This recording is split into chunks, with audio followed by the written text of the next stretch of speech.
I want to learn. I want to know how things work. Never stop learning. At that university, I learned that everything is possible. You can actually become anything you want as long as you're willing to work for it. Some is good at doing A, some is good at doing B.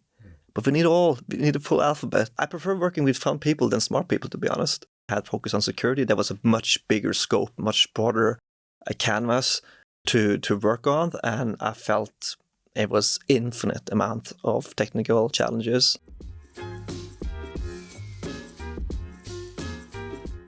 Today's guest is Jan Erik Søndeland. He's a dedicated professional with significant management experience within tech, military, and politics. He has served as an officer, military combat instructor, and platoon commander in the Norwegian Armed Forces. Jan Erik has also been a politician, serving in the city council of Stavanger, the fourth largest city in Norway. Here, he was the leader, main spokesperson, and also a mayoral candidate for the Liberal Party Venstre in 2019. He is passionate about climate, education, and better care for the vulnerable groups in society.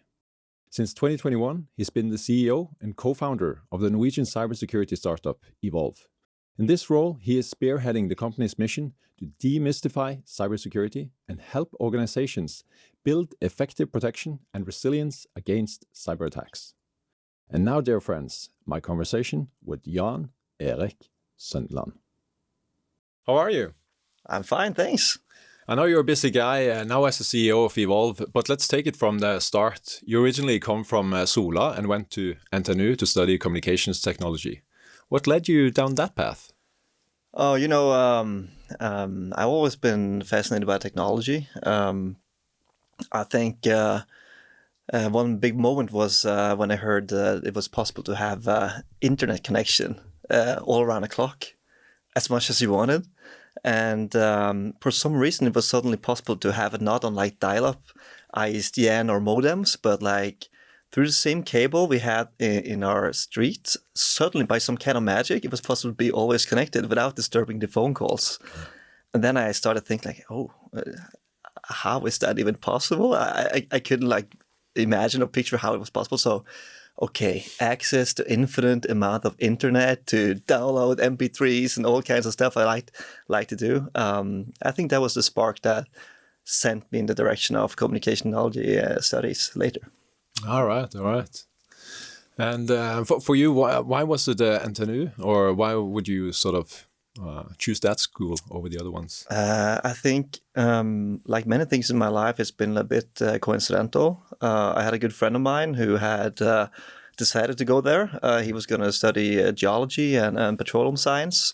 And he kind of told me like, that's the best school in the country. And I barely had heard about it because I wasn't really in like, those kind of topics were really not much on the dinner table in my parents' home. So when he kind of told me that, I started thinking and checking like, okay, seems like a good university. And of course, I didn't want to lose touch with my one of my best friends. And I heard other people as well were going up there. So then I applied. So that was really the reason. I think I realized after starting there how an amazing university that is, really. So yeah, bit coincidental, but also maybe made in the stars. I don't know. All right. A lot of good things comes out of coincidences. But what would you say was the key takeaways from your 5 years of studying? And would you have done things differently looking back at it now? Yeah, I think very often people say, no, I wouldn't. But yeah, there's always some kind of small things. You hit crossroads all the time. But all in all, I think I'm very happy about the way it turned out. One big takeaway was like all the people I met, amazing people, bright students, fun people. That really, I think I can say at that university, I learned that everything is possible. I met some amazing classmates who had been doing already tremendous achievements before starting on university. I think that really just told me that you can actually become anything you want as long as you're willing to work for it. That is a big takeaway, I think. It's realizing that, no matter how small you feel, or what kind of small place you come from, it's just about hard work. And, we're all human beings with two feet and two arms. And as long as you use your head wisely, I think anything is imaginable.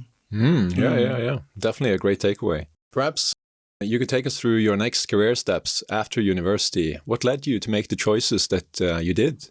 And what led you onwards to each new job in the years that followed?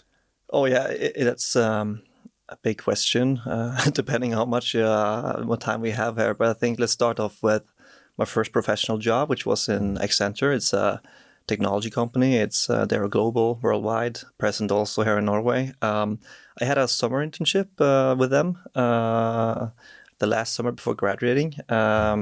They really kind of fascinated me by the way they seemed professional. They seemed like they knew technology.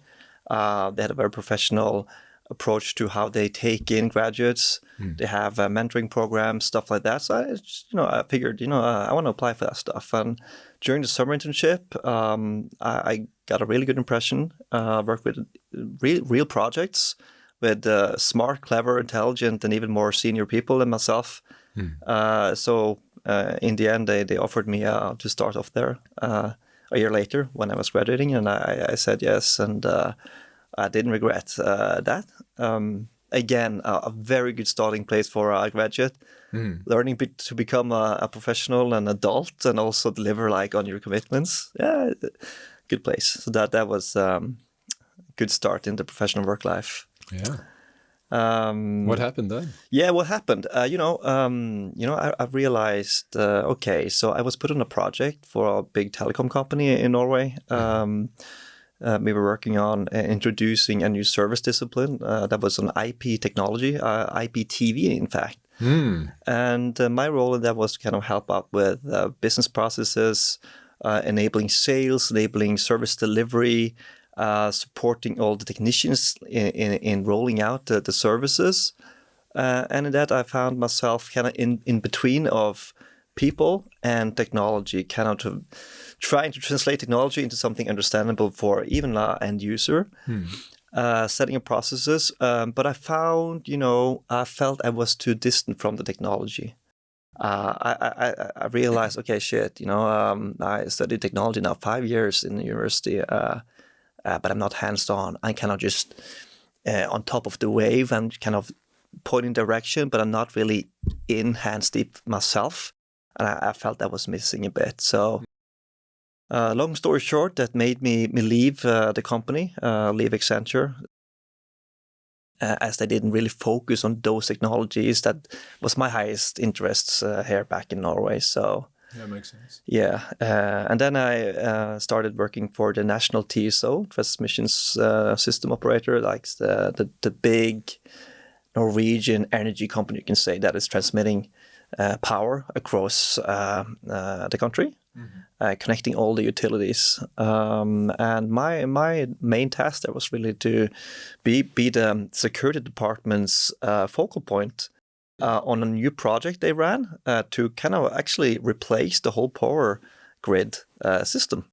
The whole, they call it a SCADA system, that control up and down like voltages. They measure how much is going back and forth of electricity, the load balance, everything like that. And of course, if you have control of that, that's quite interesting to someone who want to make problems for the Norwegian state or, cause disruptions. And today, I think cyber and digital threats is something many of us are aware of, but that was back in 2012, 2010. And already at that time, it was a high focus in the Norwegian power companies. So that was a big learning path for me, working on the hard end of security and safety. But then you moved on from that company as well. Yeah, and you have your roots. I'm a guy who loves my family. I have roots with both family and friends there and on the southwest coast of Norway and the Stavanger region. And I figured, okay, now I spent 4 or 5 years in Oslo. I want to kind of try to turn my direction towards Stavanger. Ever since starting to study communication technology, I had like this big plan, like one day I'll become someone important or someone who has an impact in the local energy company that was called Lyse Energy or Altibox. They had a telecom department that was doing some really groundbreaking stuff on technology, IPTV, for example, also on fiber technology. So I had this little kid in me wanted one day to maybe work there with the technology. And so that was to be. I applied. Actually, I contacted them myself. Like, okay, hey guys, I'm planning to move home to Stavanger. Is there any chance at all you need someone like me? and again, coincidentally, I think they had a need for a new person on their engineering team on IPTV. So coming back to my Accenture time, working not too technical on IPTV, now I had a chance. So I'm in. I'm all in. They could have given me the lowest salary I would have joined anyway. That was fun. But yeah. A way to follow your passion, hey? Yeah, so I think for me, it's never been about like salary or position or anything like that. Just more like I want to learn. I want to know how things work. Of course, I want to work with fun people. Yeah. I prefer working with fun people than smart people, to be honest. Because, yeah, anyone can be smart, but I want to have a nice life. I want to have a good time even at work too. So, and as all my previous employers, but also in Altibox and Lyse, there was an amazing colleagues there. Yeah, amazing. They're still doing so good. Amazing results every year. They impress me all the time. And then I had 2 years there before realizing once more, okay, I feel the IPTV technology isn't that fascinating for me anymore. That might sound a bit arrogant.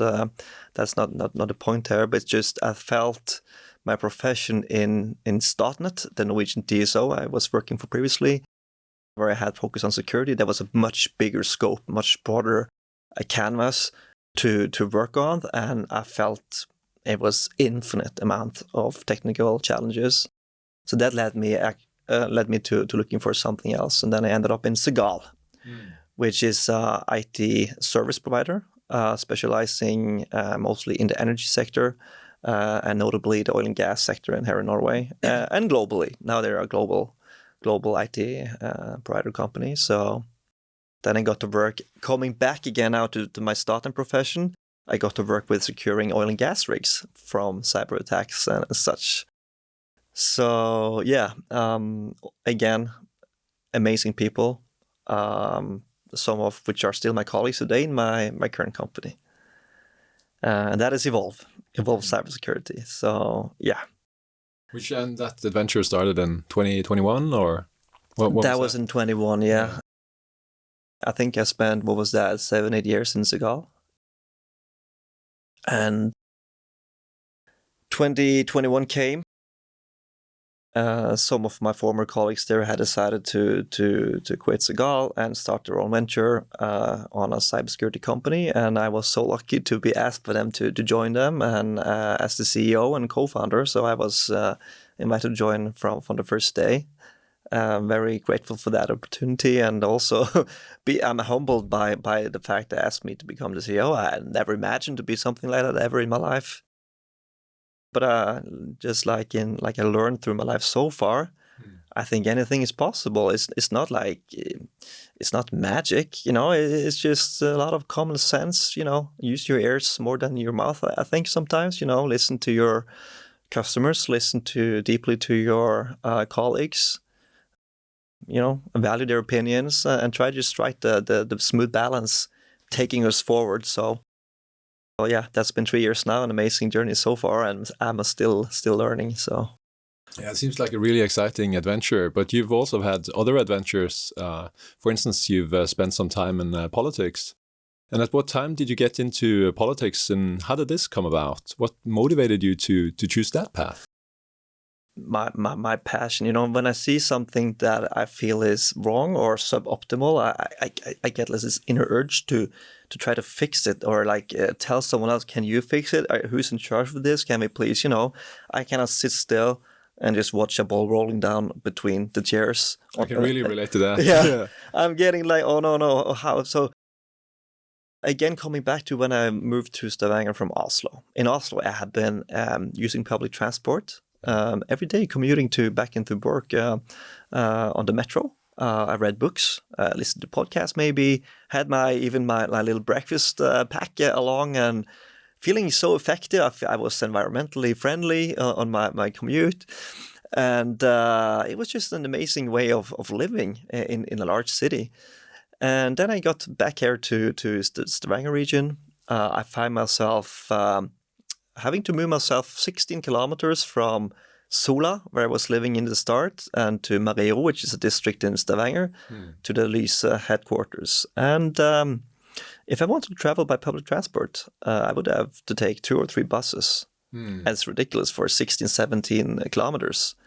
So that made like an hour of travel per way. And when you can drive for 20 minutes, the same distance, you do the math. I can be climate friendly and all, but you have to make your day calculate well also. So then to make the logistics work. Yeah. Absolutely. So that kind of frustrated me a bit. I started thinking about, okay, should I move into the city center, stuff like that? Okay, but no, I think there's something wrong here in the region. I think we've been planning the city suboptimal.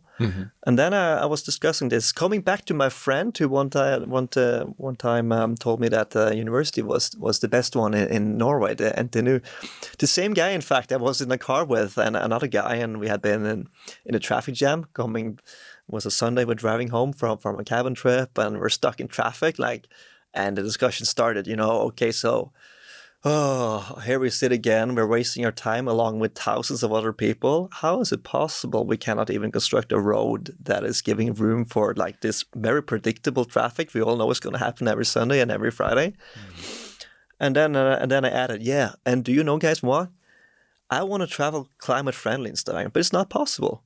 It's not possible to live the lifestyle I would just did in Oslo. And how has it become like this? I asked, and they're like, yeah, it must be the politicians. Yeah, exactly. So, but who are these politicians really? None of us really were involved or did pay much attention to local politics or regional politics. And one of us came up with the name Christine Sagen Helge. She was the mayor of Stavanger at that time, and she was the only one we actually had knew the name of. That's maybe said a bit about us, but I think also it's like a glimpse about how in touch the population might be or might not be with who's actually in the government, the local governments. And I said, okay, you know what? I think Christine Sagen Helge is probably a very wise politician, but there must be someone else too. It can't be all her fault or stuff. It must be something else. But you guys, we're not the most dumb people on earth, are we? Like the guys now in their car here. And I said, oh, no, we're not. Yeah, so whoever is in the city council right now, don't you think there's a chance we might come in with some good ideas or fresh points? Or why shouldn't we be in part of the discussion, maybe in the city council even kind of come across with our ideas? And so why not just, let's get in? And then, no, now you're getting too serious, they said. And we laughed a bit, okay, let's change the topic. But then I was back home on Monday and Tuesday. I started thinking, why not just, it's just like normal people who is elected into the city council, even the parliament, and someone has to raise their hands and say, yeah, instead of just complaining, sitting home in your couch and complaining, try to, sacrifice some hours yourself and see if you can do anything about it. Yeah. So that was like a little bit long story about my entry, but I think then I contacted some political parties. I didn't even know what party I was myself because I've been voting different things before that point. And then I did some more analysis, found, the Liberal Party of Norway, Venstre, it's the Norwegian name. That was really my party. I'm all in on the values and their political standpoints. So then I, became a member, and that was the start. That was the start. Very interesting. And I think this also takes us a bit further into sort of who are your sources of inspiration. And we've never really talked about this, I think, but I would be very curious to know who inspires you the most and why? There's so many people, Joachim. I find inspiration in maybe my newest employee in my company right now. It could be Kjell Henning, who is a senior in that stage. He's like in his 40s, 50s. It could be in the graduate that just started with us, Thomas. The way they approach things, the way they catch on any tasks that might sound boring for a seasoned professional, but for them it's like, positivity. That is for me inspiration. Inspiration for me is my classmate in university in Trondheim, who had been told, I remember he told me, like, when he was in middle school, his teacher told him, "You will never become nothing." Because he was a bit of a interrupting guy in the classroom. He was not paying attention too much, Troublemaker. Well, probably not the worst problem, but he wasn't. He had so much energy in his body. He wanted to do something else and just sit in the classroom. But when he told me that, when she had told him, "You will never become nothing. You're going to be a zero," that kind of provoked something in him, and he thought to himself, "I'm going to show you." He used that incident as motivation to go become the best. He went all in on the officer training school in the Norwegian Army, became the best officer candidate. He got to choose wherever he wanted to go, nailed it, but a professional soldier. And then he went to the university. He wasn't the most academic person who nailed straight A's in all subjects, but he worked hard. And when I played football with him, I saw how much he worked on the football field. He wasn't the most talented football player, but he had passion, he had energy, and went all in on his with his abilities, and that is like inspirational for me. Also, I can, of course, so many people I can draw a motivation, inspiration from, but let's take Barack Obama, which I think he's a tremendous speaker. The way he holds talks, speeches is inspirational, and I read a book, autobiography of him, long one, so detailed, but it kind of gave me the insights into the whole Barack Obama person, from his childhood coming into politics and what drove him. And again, I think that was just a normal guy who had something he wanted to achieve, and he worked for it. So I think that's also inspiration. I could mention numerous more, but yeah, absolutely. So energy, passion, determination, and the idea that anything is possible seems to be sort of key ideas or key feelings that sort of resonate with you. Absolutely. You've been involved in a lot of different things. We've talked about some of them, but what would you say is the biggest challenge you faced, and how did you overcome it? Yeah, that is, I think I've had many challenges. Also, it depends a bit what kind of parts of life you want to dive into. It could be personal challenges, it could be professional challenges, like physical challenges, Well, yeah. The list is long. Let's take the personal first. I think my first breakup, I was dumped. That was a challenge. I had never imagined such a thing could happen, but that was just for the movies. That really sent me down in the basement for some time. But then, I learned. Talked with some amazing friends, my parents who supported me. And it's that is like, I think when you feel you hit bottom like that, then, and you take the time. For me, it's always been helping to talk with people when big incidents happen, to kind of refresh your mind, get some new perspectives, and then the growing starts. Then you grow as a person. So that was a big challenge I felt at the time, but in looking back, it's just like part of life, But other like professional, let's take physical challenges. Like in the military, we had tough exercises, freezing, being very cold in the middle of the night, sleep deprived, not much sleep, barely seeing nothing. It can be raining, pitch black. Someone falls and hits themselves, or there's some injuries going on, and you feel a bit like hopeless in the shit. And then you feel like, why am I doing this? What's the point? I could have been home. There's not. Yeah, what keeps you going in those moments? Yeah, then I think it is a bit like, I want to see if I can do it. Yeah. I'm sure there's going to be someone taking care of me if I fall. Yeah. It's going to See be what all you're made fine. of. Yeah. Yeah, it's going to be all fine, no matter how things turn. I know life is a journey, so I think it's fun to just get through it, and I think I started to appreciate that as I get older. That these downturns is nothing. It won't kill you. Normally, it won't kill you. It's just a chance of learning and reflecting and growing as a person. And also, I had things in politics. Definitely, I think that has been the arena where I have really learned how to relate to all kinds of people with all kinds of motivations, and kind of maneuver in a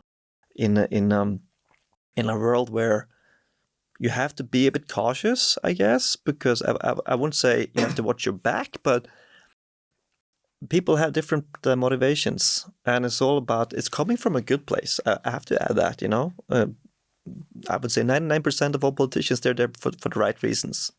Trust me, they're there to really create a positive impact to their society, locally, nationally, or worldwide.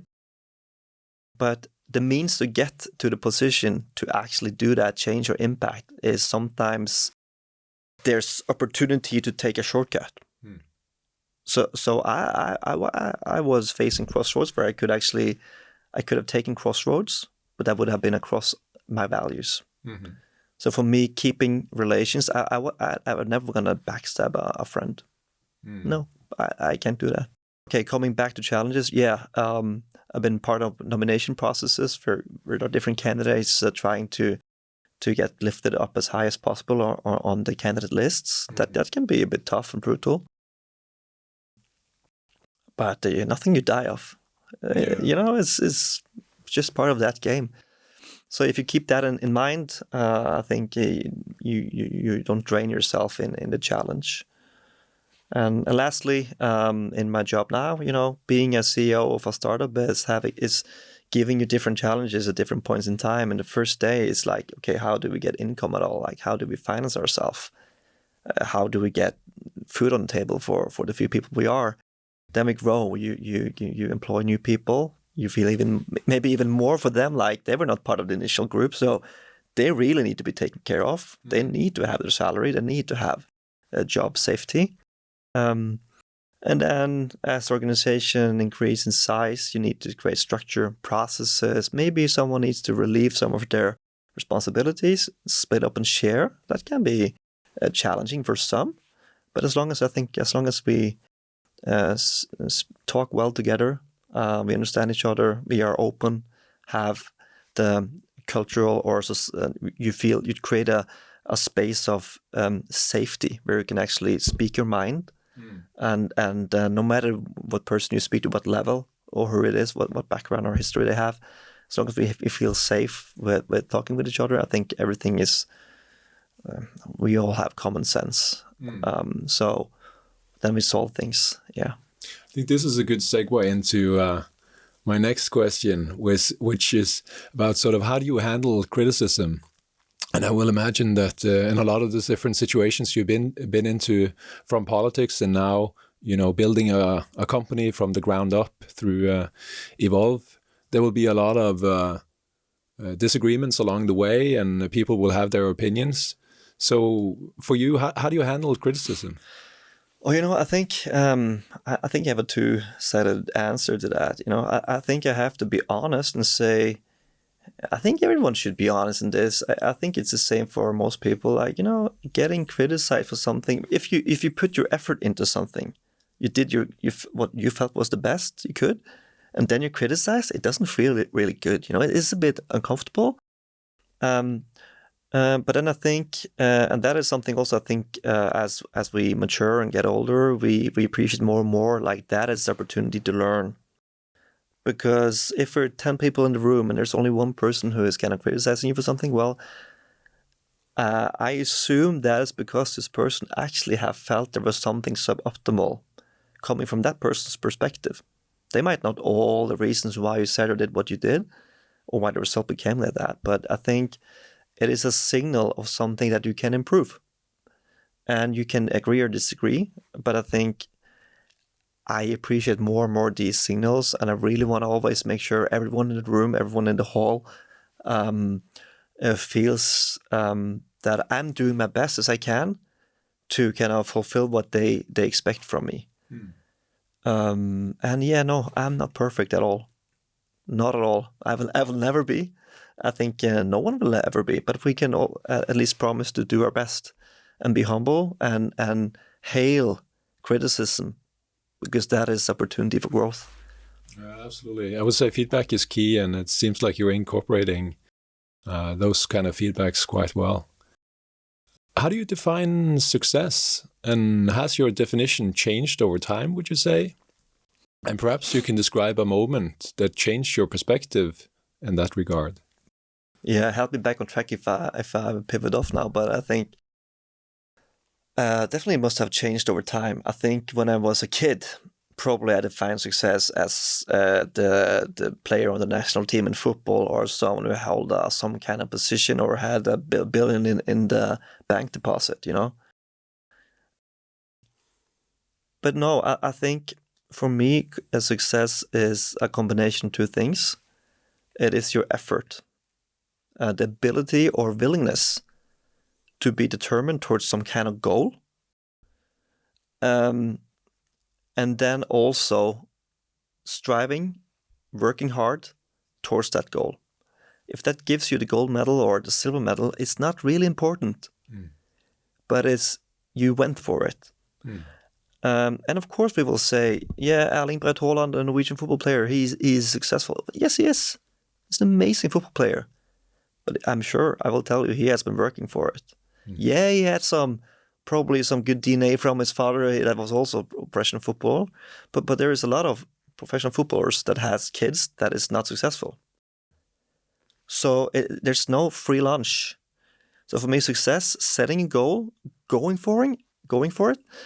And then I think I also would like to add, I don't care at all if you hit the first spot or the last spot. The only thing I care about is that you're willing to set yourself a goal and that you're willing to fail. The amount of failure you do, I think, says much more about you than the amount of success, actually. Because if you're willing to fail, be vulnerable, try out things. That is almost success for me. So yeah, go for things. Don't be shy. Don't be afraid. Everyone fails. I fail. You fail. Everyone fail. It's not dangerous. It's part of life. So yeah. Yeah, definitely resonates, and it's a lot about the willingness to pursue what you actually want to do, and then do it ferociously through dedication and hard work, and give it your best shot. And I think this is also like a good link into talking about failure or apparent failure and how that can set you up for later success. And what role does failure play in success in your view? And perhaps there's a lesson you've had from a certain failure that perhaps was a step in the right direction towards a later success that maybe you can share. I was assigned one time as a student as a leader of a theater group. You know, I lived in a student dorm. Was like more like a old German officer villa that had been turned into student dorms in Trondheim, and they had a yearly event they called Helga. It's like the weekend. And during there was a yearly weekend of partying and cultural things that happened, and it was going to be a role play, a theater set up and played for all the people who came. I wanted to try out acting, you know. Never done that before, so why not give it a go? And I just kind of, okay, can I join the theater group? Yeah. And I was the new guy, and somehow they decided I was going to be the leader of it, you know. But wow! But I had no idea how do we make it a role play. I had no clue at all. And I think I was a freshman also at the school. I felt a bit like, small and, all these older students. And I thought one guy was a massive guitar player, another guy was like a singer. And it was like, they had all these talents, I felt they had nothing, so I think I became a bit passive, and they had been making these plays many years before, and they seemed to have some kind of plan. So my leadership was horrible, I'd say. It's like, okay, I just say, let's meet up next Sunday. And we'll see if we have any ideas. There was not much ideas that had happened, and things dragged on. I was a bit busy maybe going to the gym, and, I wasn't all in on this theater thing. I was kind of managing without managing. And then I remember I felt getting close to the they were going to perform, like, shit, I don't have control. And I barely know all these people, and I think there was one time I realized, shit, I'm off track, because one of the members came to me and criticized me, like, "What are you doing? There's nothing happening here, and there's no organization." And then, like, shit, okay, up with my tie. I need to gather the people. We need to make some kind of better plan. We need to assign tasks, and then suddenly it switched on. But I felt. I felt this was a very bad way of introducing myself to all these new people. Apparently, they were frustrated, or some of them were at least. And I think I got my grips on. But I will never forget when that girl came, or fellow student came to me and kind of lashed out at me how horrible my management was. And I think he was right. Yeah. So I've been trying, looking back, like, okay, I can never be as unprepared as that again. I need to be planning things, setting a schedule, timeline, delegating, and follow up. I think I just assumed people did things, but I didn't, So I had to be managing more, not just, let's meet in 2 weeks. No. Good lessons learned there, yeah. What do you think are the key factors that have contributed to your success? Definitely learning from past failures, as you've mentioned. And perhaps maybe you could share also what has been the most important habit you think that you've developed in your life that also sort of contributed to successful endeavors for you moving forwards. Yeah, probably one thing could be taking notes. I love notes.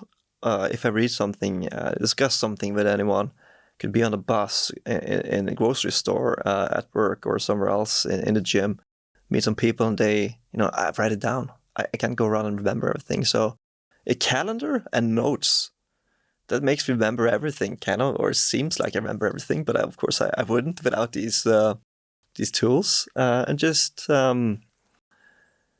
sometimes I feel writing things down by hand also helps to kind of orchestrate things in your head, visualize a bit better on paper sometimes. I know we have all these amazing digital tools now, but for me sometimes it helps to get my eyes off the screen and on a piece of paper, just a white, big piece of paper I have actually on my desk now as like an A3 sheet of white paper, and I write notes there, just like small tasks. And sometimes I go and take a photo of it just not to lose it and stuff. But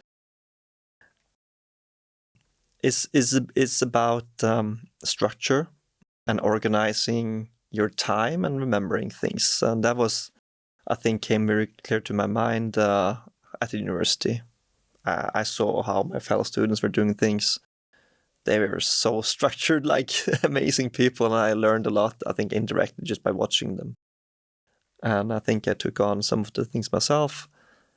And I think that's part of the answer, at least. Yeah. It's definitely a great way to learn things quickly, to pick up good habits from other people who seem to be on the right track, that you sort of can get inspired by and take on their approaches. Absolutely.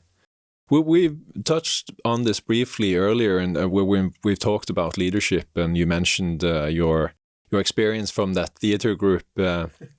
What would you say is your philosophy on leadership, and how's that sort of developed over the years? Oh yeah, it's still developing, And I think you have to, first off, I learned you have to adjust yourself into the environment you operate in, right? So The easy example, on the football pitch, for example, if you're captain there, you have to be a bit like direct and command and give quite straight messages. You don't have time for a lot of discussion, just like short. Same in the military, it's very strict. Time is of the essence. There is some ranks you need to follow, and it's like orders, and that's how it is. But if you work in a volunteer organization or even a political organization, you need to get people to follow you. So then it's like you can't command. No, you can't. Well, maybe some very few occasions, but it's more like making people believe. And I think philosophically, is having people believe in themselves, because every human being is an amazing person. Every colleague, every member of my organization is an amazing asset. Some is good at doing A, some is good at doing B, but we need a full alphabet. And I think setting some audacious goals, some hairy goals maybe, making them believe that if you're a political party, it doesn't make sense that we are like X percentage in voter support. When we talk to people, it seems like every second person we talk to actually agree with our politics. So there is a tremendous potential here. We just need to get ourselves out. The more people we talk to, I'm confident, I know, because I know people like you, Joachim. I know if you go and just hand out our brochures, they're gonna like you, and they're gonna like the way you talk about our politics. So if you do your thing, Joachim, and then Matilda is doing her thing, and then Mike is doing his thing, together we're a team. Are we gonna lift together? So I think that is the way we need to approach things in a political organization, at work, at home. Even could be in your home with your kids. You're a team. We can make great experiences together if we go hiking, if we go on vacation, even like making dinner, So I think making people feel they're part of something, and it's not about making them feel they are part of it, and you really, it's not that you should really, okay, Jan Erik told me I need to make them believe. No, you have to sincerely believe yourself that they will make this work with you. And then I think it comes naturally. So again, back to what I said, just when I started to believe anything is possible myself, based on experiences of my fellow classmates, based on reading books about Barack Obama or anyone else, read any biography. All the famous people you know of started as someone just normal, just like anyone, the next door neighbor. They just decided and set off some direction. So we can do it. We can. It's just about, are you willing to contribute? Are you willing to do the job? Have fun along the way. And I think that is my leadership philosophy. Yeah, I love that. I think let's shift gears a little bit. What is one of the best or most worthwhile investments you ever made in terms of time or money? Money, I don't know.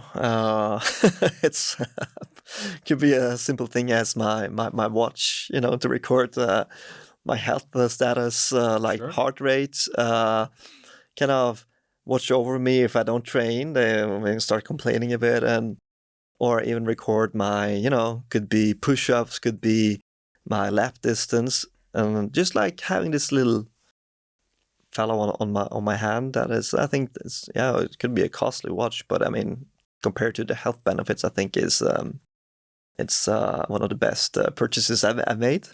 Like your own little assistant. Yeah. Kind of. And then, well, time. I think is a big question. Is at so many levels. I think time you invest with people, because what is really life? For me, it's about experiences, bonds. The world consists of human beings, each with their own little story, decisions, crossroads, something that went wrong, something that went right. I think investing time getting to know new people, but also getting to know more deeply the people you already care about. I like to talk about what's your favorite football team and stuff like that, but I want to go deeper if possible, and I want to like what really motivates you and why. And talking about failures is interesting because opening up and being a bit fragile and vulnerable is, I think that is just showing strength. And if you are vulnerable and show that you are, share some stories, I think you can even give some comfort to everyone else around you that, okay, it's going to go fine. It's not only you that have challenges, you also have challenges. And that's how we connect, isn't it? I think so. Seeing each other strength and vulnerabilities and recognizing that we're sort of we're failed being trying our best at all times, and seeing that there's some commonality in being this fragile being trying. Yeah, exactly.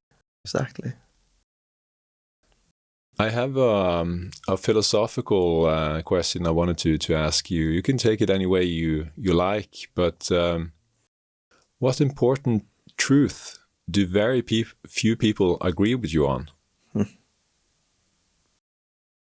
You can become anything you like. I feel that is I'm gonna meet with, if I go on a bus or in a couch and random people over there. Maybe one person or two is gonna, out of 10, is gonna agree with me a bit, but the rest is gonna be very skeptical. No.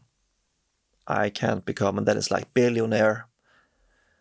Okay, I think you can. It's just about if you really want. Do you really want to become a billionaire? I can't become the marathon winner Olympic. Okay, maybe you have some kind of, but that is not what I mean. If you decided you wanted to do that when you were 12 years old, I'm quite sure you could have, as long as you're not injured, etc., etc. And the point is not really, again, to becoming first placed. Is to fulfilling your potential. And I think this invisible barrier people have around themselves is a major stumbling block we just need to remove. Limiting beliefs. Yeah, limiting beliefs, exactly. That's what it is. And that's what I mean when I say you can become anything you want. If you want to become an astronaut, I'm sure it's possible. You have to get your ass running. You cannot sit at home and just become an astronaut when you're 60 years old. No, then it's too late. If you want to have that house, that dog, that relationship with your partner or your family or friend, the time is now. It's not, you don't have to finish everything tomorrow, but you have to get yourself in that direction. And I'm sure if you really want it, you want to work with, and if you can also agree that there is no free lunch, you just need to work for it. Be patient. Do an honest job. Then you're gonna get there.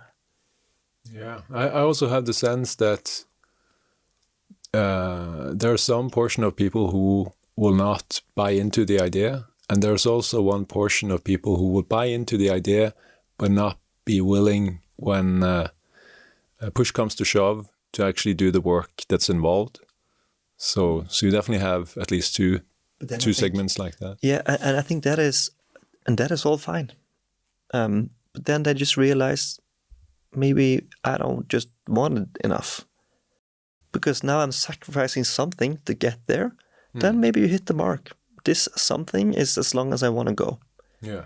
I don't want to take 20 more runs around that lake because now I'm not feeling fulfilled anymore. That goal I was doing this for is not that important. I prefer being with my friends now instead. It's fine. High five. You can become anything you want. Then you don't want that. You want something else. You want to have good relations or deepen relationships with your neighbors, whatever it might be, or be better at work with something. So it's what you want. Anything you want, you can become. Let's shift the focus a little bit once again. And when do you feel overwhelmed or unfocused or have lost your focus temporarily? What do you do and how do you manage stress and maintain mental health? Manage stress, I think physical exercise is very important. We have a lake here in Stavanger is called Stokkavannet. It's 8 point something kilometers. Amazing how much ideas that flow through your head, and you can loosen up and just during one lap around there. It's for me amazing. Then I'm in the nature. I have a lake. I have some woods and forest around me. It's in Stavanger, but it feels like on the countryside. I feel I've been solving world problems around that lake, but talking with myself kind of in my head. Going hiking in mountains, oh man, that's amazing. You can see vast horizons, nature, you can feel the wind, see small animals, working about their life, really sets a lot of things we do elsewhere into perspective. What is really the purpose of everything? Why do I stress about the work really? Is that email that important? Do I really need to answer tonight? Or can it maybe wait even to the end of the week? So I think having perspective, physical exercise makes you kind of boost your mental health and your physical health, makes you refresh your mind, but also getting off your usual habitat, so to say. I mean, out of your office, getting elsewhere, looking down on yourself from a distance a bit and trying to get perspective. That is, I think, a way to manage stress. And also, remember, you're not supposed to do everything yourself. You're not supposed to solve everything yourself. You have colleagues for a reason, normally, and they will all help out. And they can discuss with you. You don't need to come up with the answer yourself. You can throw around balls in the room. And also, again, realizing you're supposed to fail.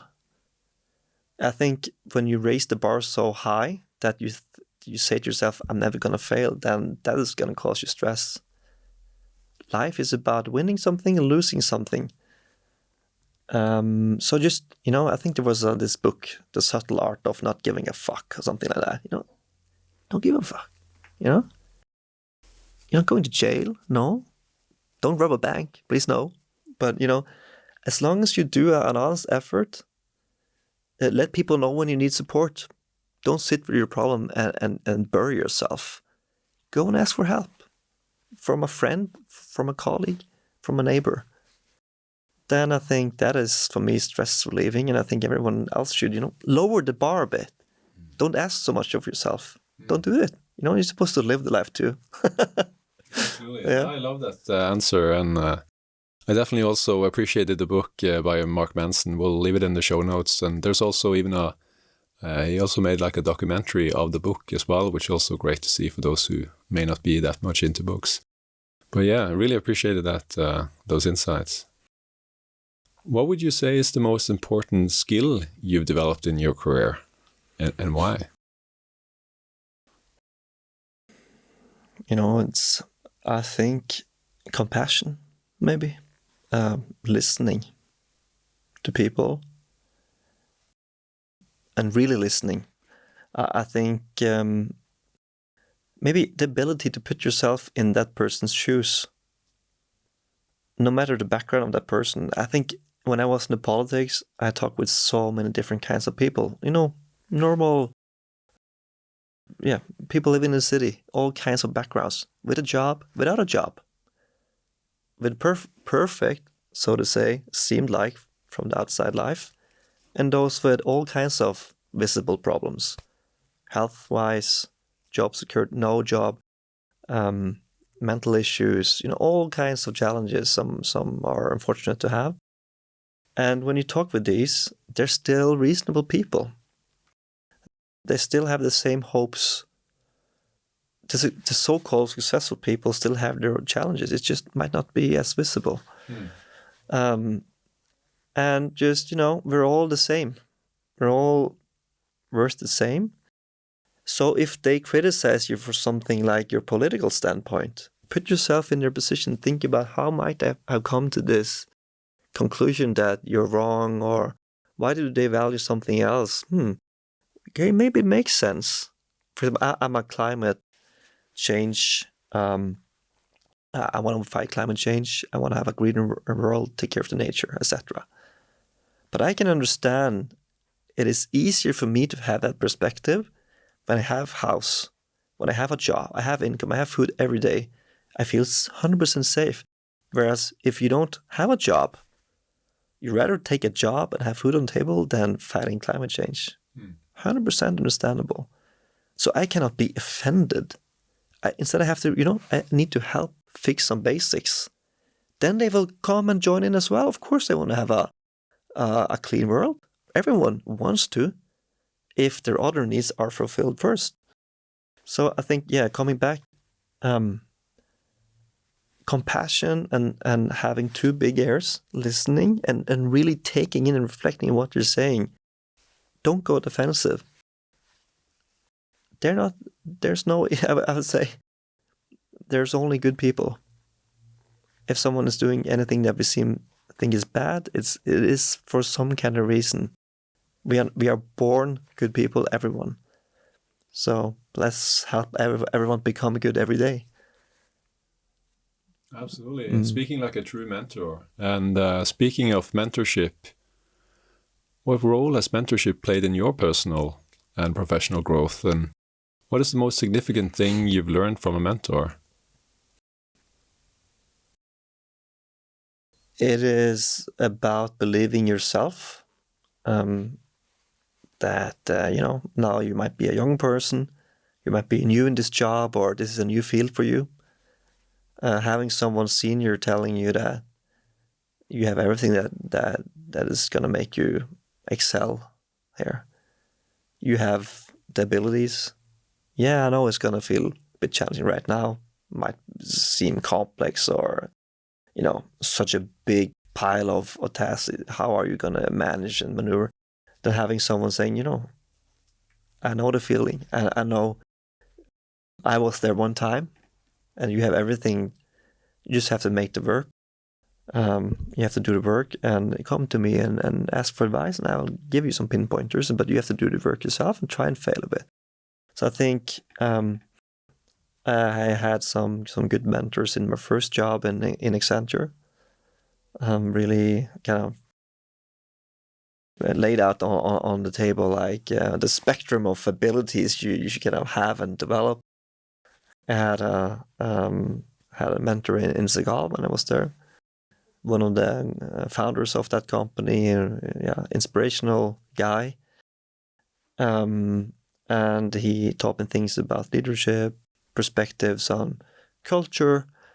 So I think, I really value those people who has been sharing. And I always love when they drag things back to, you remember one time I was at some point. I understand why you think like you do, or why you might have some limiting beliefs right now.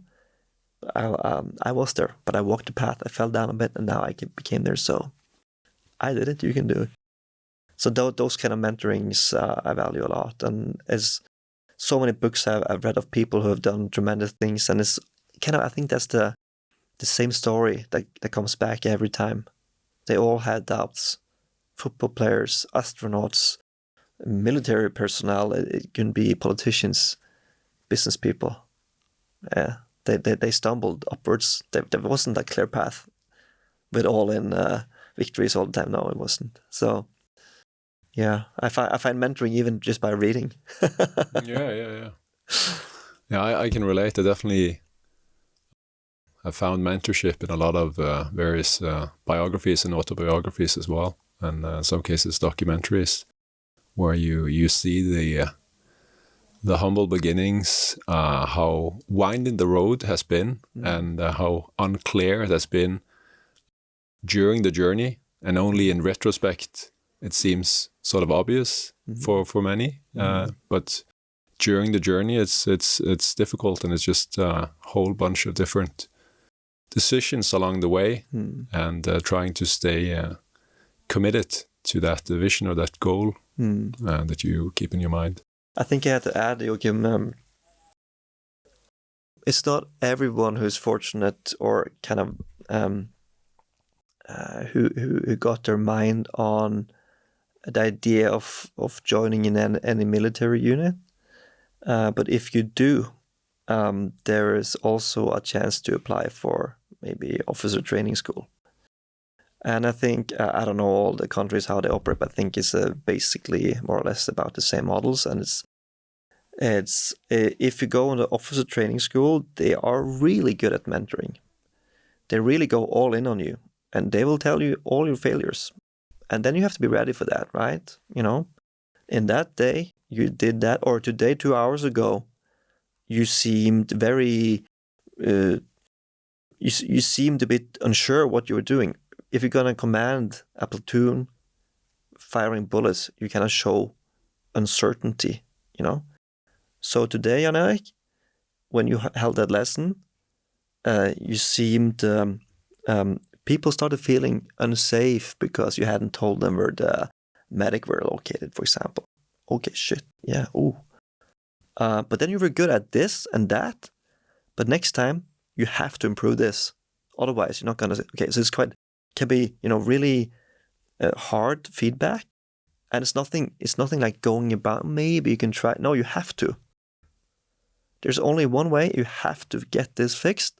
We're gonna work with you to getting it fixed, but you have to pass the mark.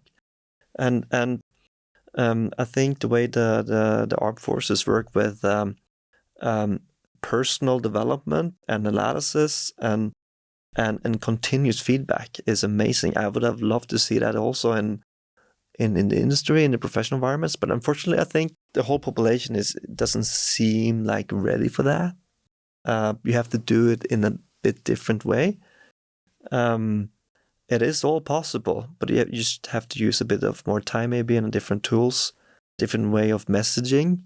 It is about the same, being vulnerable, being receptive to feedback, and then actually working on those feedbacks you get and improving, and then measure again. Did you actually improve? If not, try again, and then you got it. I have to agree. From my personal perspective, I really appreciate very direct, transparent, honest feedback, because then it's much easier to take action. But I also do realize that it's not for everyone. Not everyone is appreciate receiving feedback in that particular way and wants it packaged differently for it to resonate with them. So it's definitely different flavors works on different people. But I can understand that it's very and imagine that it's very clear and well put together. And I have to add military. also, and one important point there is, now it might seem like, okay, in the military, there's like, it's so hard and so tough environment to just give you all the shit in the face and you have to take it, as in any organization, even in the military, they worked so much with actually getting us to trust each other. They set up a team, like 10 people, 8 to 10 people, say, so today, us guys, we're going to be a team. We're going to be vulnerable with each other, but it's going to stay within our group. So now we're going to criticize each other for a long time. You're going to criticize me, I'm going to criticize you.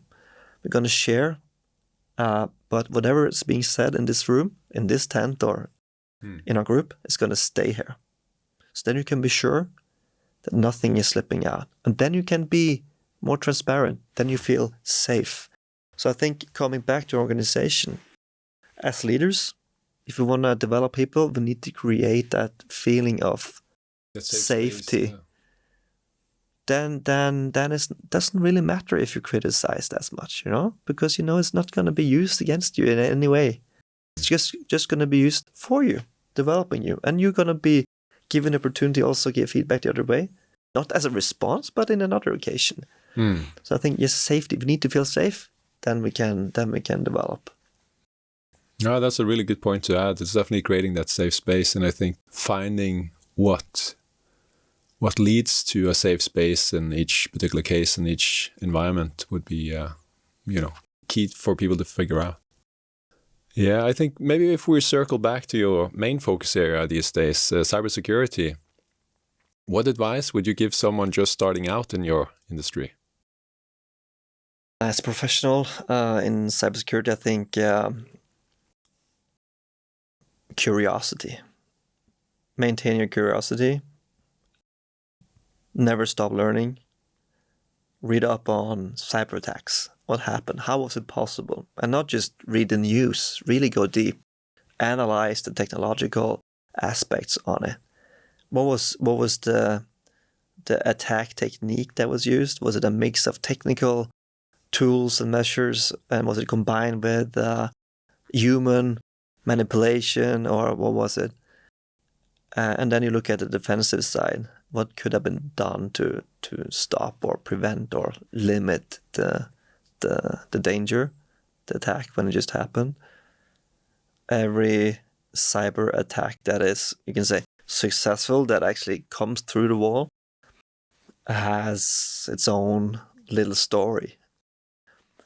So, but I think we can't get away from having a technological foundation. You need to understand IT, not just a surface or a superficial level. You can't just understand one part. You need to understand the whole spectrum. That means, if I'm getting technical now, it's like the things like servers, network infrastructure. How are things connected? How do information actually flow?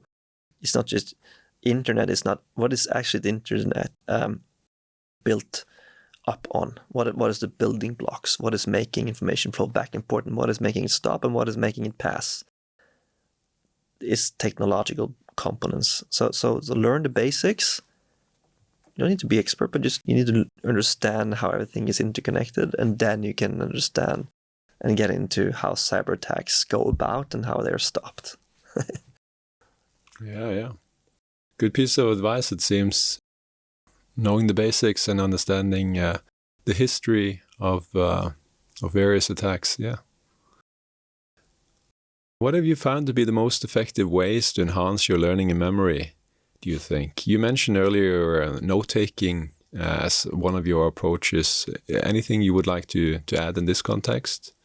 Yeah, note-taking and maybe a prioritization of what are like these top 3, top 5, or the top skills within a discipline that you would need to manage and do well. Maybe playing a piano, there's some chords you really should master. Then you have slightly more difficult chords that is not used as often. There's some basics. Yeah, so structuring like your learning, like trying to organize and sort what is going to be your top priority and get those right. And then use whatever remaining time you have to add in at will after. So I think that, and then it's practice. For me, I can't just read a book and then it's all clear. No, I need to practice. I need to try to write a book. I never written a book, but I need to try to write a piece. I need to try to hold a speech. Look at myself on video after and see how that came about. And okay, there was a bit. Here I was mumbling, here I was a bit too fast, here I was a bit too slow. Maybe I spent too much time on a topic. Practice, try it again. I think all the skills I ever learned has been by practice. Theoretical, practice, maybe some refreshments on the theoretical to put more into the context, and then practice more. I was getting some... I would say associations to Pareto's law, sort of which 20% will give you the 80% output, and then sort of prioritizing according to that, and then training and then revisiting a material, because now it will be in a wider context, because now you know more, so you get more out of the material, and then sort of looping through those. Exactly. Yeah. I think let's zoom out a bit and focus on the big picture. If you could get a short message out, just one message or an image out to the world, what would it say or show, and why? Remember that every human being is a good person with good intent, and if it's not shown, it's because they haven't been given a chance to.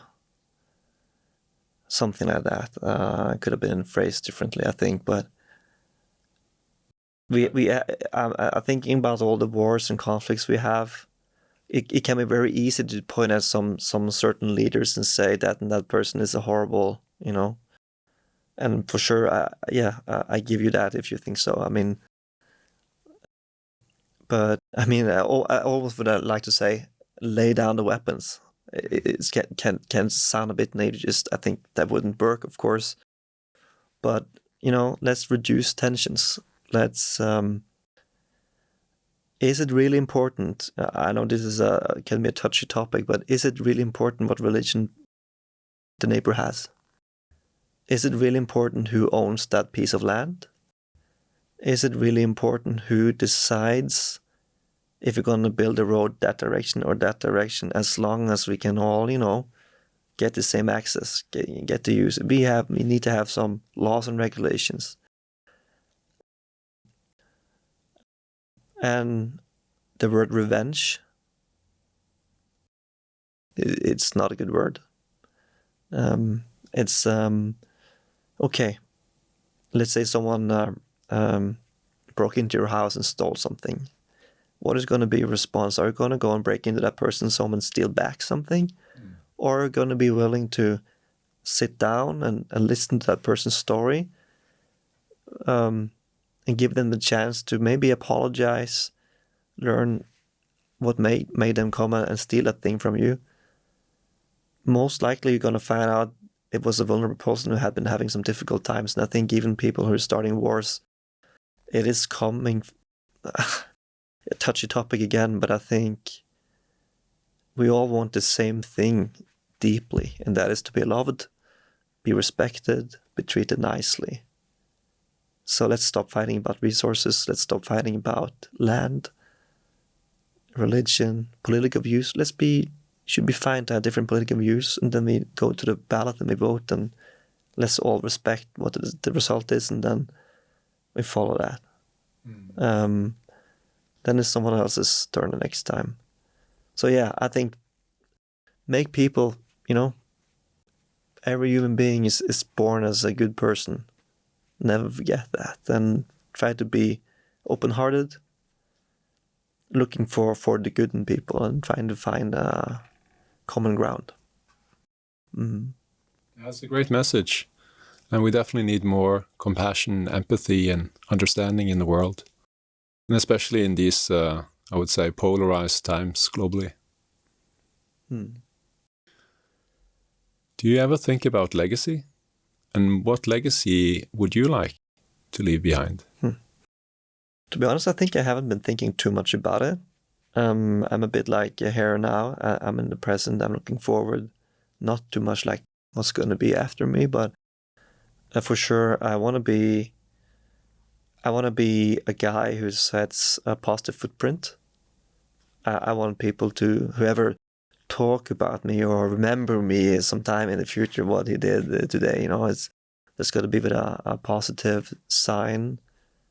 He helped someone, he gave someone a chance, he shared. He wasn't full of himself, he wanted to make other people succeed. He had a positive impact around him. That is like, if legacy, it should be something like that. If I can ever inspire any person, it would be the biggest honor, or it would make me happy. Because I want people to be good. I want people to succeed. And because if people are happy, I'm happy. If I see happy, safe people, I get happy. That's life. I want a happy world, So yeah, if I can ever contribute to something like that, making the world a better place than it would have been without me. I guess that is having a net positive impact. Exactly. Yeah. Exactly. Yeah, I think that seems like a very healthy legacy to aim for. Hope so. So if everyone could have been doing that these days, leave the weapons, Yeah. And I understand politics internationally is not as easy as that, but please. And I think, when you look at all the global conflicts, the leaders, it's a lot of men. And I think what drives men? Do they want to impress someone?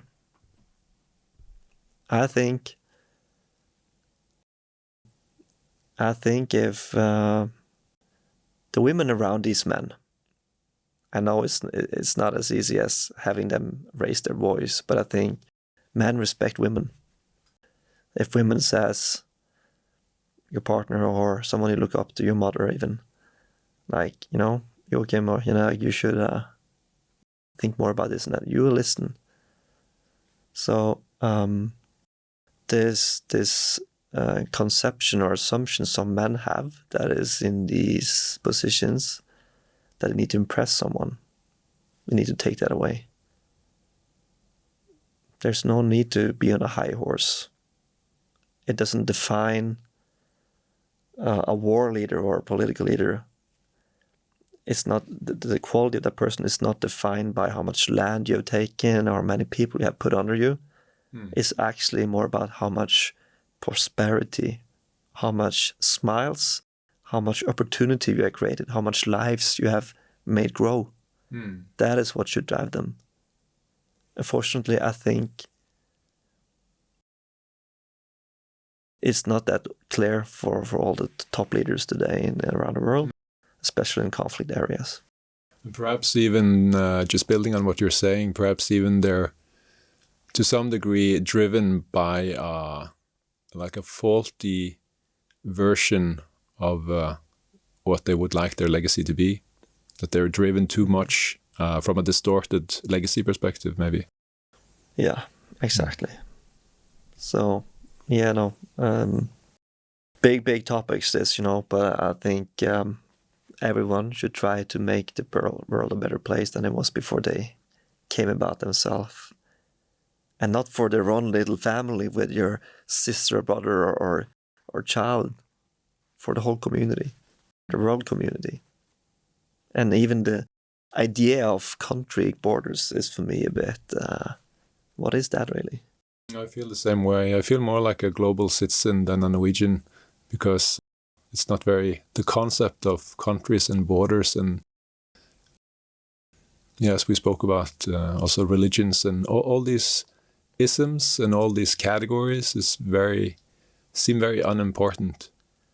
Yeah, I think, we're all born like one planet, one nature, one set of resources. Let's share. Let's work together, right? So yeah, in the medieval times there were some borders and we had fortresses and stuff and crossbows and arcs, but shouldn't we be a bit more mature now these days? We all know what's kind of needed if we sit down and talk. Put aside hostility. Differences. Yeah. Or superficial differences, maybe. So it is possible. We just need today's generation to grow up and take the reins. I think they can do wonders for us if we raise them well. Yeah, absolutely. And hopefully we can do a tiny part of this through a conversation like this, just sharing some of the things that we hope that some of the people coming after us will do better. And I think at the very end, just wanted to hand you another seemingly impossible large question, which I think relates to what we just talked about, to see what it all boils down to you. What is the meaning of life as you see it? Oh, yeah. To all the nerds out there, I would say it's the 42.0 Hitchhiker Guide to the Galaxy. Joke aside, I think the meaning of life is to be good, to live it, but not live your life on the expense of others. That is not a good life. Then you have cheated, in my opinion. There's always shortcuts and always cheats. But walk the clean line, be good to people, and then make the most out of it. Share your food. Share your prosperity, your wisdom, and be good to people. Always be good to people. Then That is the meaning of life for me. Good relations, experiences, traveling, meeting cultures, tasting, smelling, all parts of life. Taking care of your parents, having children, raising them, supporting your neighbors. That is the journey. And growing as a person. I think that is what it's all about. You grow. All these experiences make you grow and get new perspectives. So never stop learning, never stop growing, and do that to the end when you're 140 years old. Well, I think that's a great way to end this. It's been a pleasure. How can people reach out to you online, and where can they find you? Well, if you want to sell me stuff, be nice. You can just Google my name. You're going to find my phone number and email address, I'm sure. But on LinkedIn, I have a professional profile. So feel free to connect. If you're into personal development or discussions about the topics we touched on today, if you want to sell me stuff, I'm going to be a bit more skeptical. And then send me an email with your value proposition. But I'm happy to connect with anyone who's want to have a fruitful relationship and talk about personal development. If I can help out in any way, I would be happy to. All right, excellent. Thank you. Thank you.